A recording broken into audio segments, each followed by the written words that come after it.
As we've been talking about this morning, the Triad is honoring Juneteenth this week in a plethora of ways, so many different events, and our next guest has another one to put on your calendar, plus some more summer activity ideas. All right, let's say good morning to Rudiette Yasak, the library branch supervisor of Molloy Jordan East Winston Heritage Center, and we also have Carolyn Parker joining us as well, president of the center. Great to have you both with us.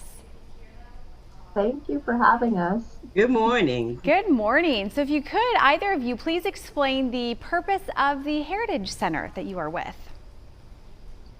I'll go ahead and start. So our Heritage Center is one of our oldest branches. It was built in 1954. We're part of Forsyth County Public Library.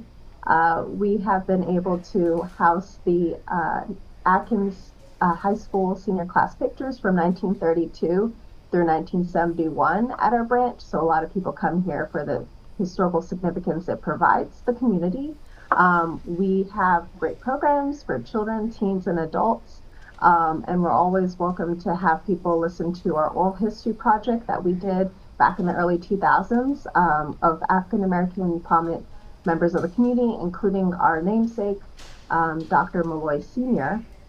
So it's a great place to find a little bit about our history, and then also, utilize it as a public center, and then also as a library for people to access resources and technology. Great. Well, so you have this big event for Juneteenth coming up tomorrow. Carolyn, if you want to speak to this, what exactly do you have planned? Well, Rudy is the supervisor, and she has done a great job in planning. Oh, we have lots of activities. And Rudy, why don't you tell them about all the activities since you did the planning? We're just there to support the library and support Rudy in all her endeavors. So tell them about all the activities, Rudy. Yeah, definitely. So the Juneteenth celebration is going to be on Wednesday, June 19th, tomorrow, from 11 a.m. to 1 p.m. It's a great program for people of all ages. We'll be having a 30-minute performance by the NC Black Repertory Company. It's very filled with poetry, filled with skits and information about Juneteenth. There's a little bit about it, Juneteenth, the history of Juneteenth. Afterwards, we'll have an outdoor celebration where people can bring in their picnic blankets, sit in chairs, have activities for the young ones, for the old ones. We'll have outdoor games, treats, as well as a craft activity that people can do at the library or even take at home. And there'll be, I don't know if Carolyn wants to add anything else about some of the booths that we'll have to give people information about other organizations in the community. Yes, we'll have people that will represent various aspects of the community. We'll have a group that will register voters. We'll have the Agricultural Extension Agency. We will have a literacy group. We will have the Alpha Kappa Alpha Sorority Incorporated volunteers to help us with this program. We will have the Appalachian State at Middle Fork literacy group. So we will have a plethora of things that the community can come out for children, adults, and seniors. So it will be an intergenerational program, and we're inviting everyone to come out and enjoy tomorrow with us. Thank you, Carolyn. We do have time to highlight an event next Friday. This is George Moses Horton Day. How will you celebrate? And please talk about the ties to Juneteenth.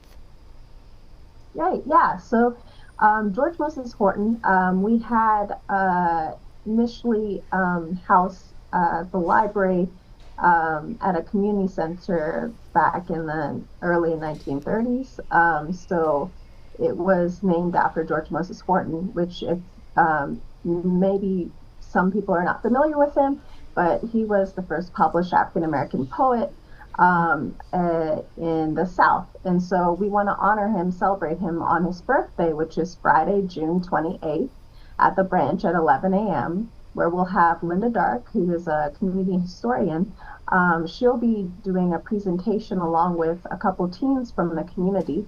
We'll have a little short bio about him for members who wanted to just learn more about him, and then also read some of his poetry. He had been instrumental in, especially in Chatham County, where he did poetry for some of the students in UNC Chapel Hill, and sold his poetry there. And he eventually gained his freedom, but it took a while to get to that point. So we'll give more information about him, and then we'll be able to do an interactive activity where we create poetry in honor of him. So I would believe that the ties between Juneteenth and him is just to celebrate freedom of African American members of the community, and its historical significance because we have a man who had been born into slavery and was able to learn how to read and write and be able to contribute to literary history of North Carolina especially.